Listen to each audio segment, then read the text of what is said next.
after TIP 2016, the $5,000 seed capital was able to help me scale up my business from 200 commercial layers to 1,000 brown commercial layers. Today, the brown layers have fully grown.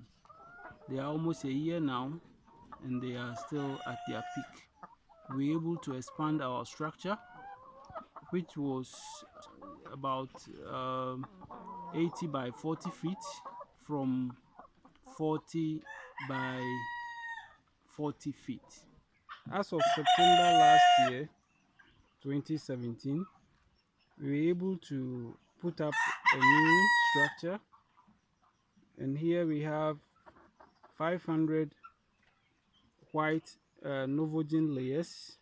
They are almost 15 weeks today, and we are hoping that in about 2 weeks to come they will drop some eggs.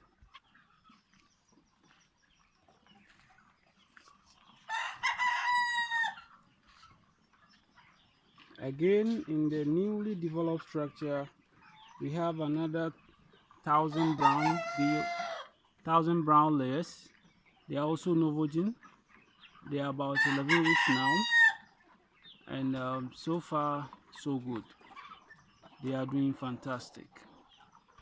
I must say that the 5,000 seed capital to me was a miracle and a massive turning point in my business.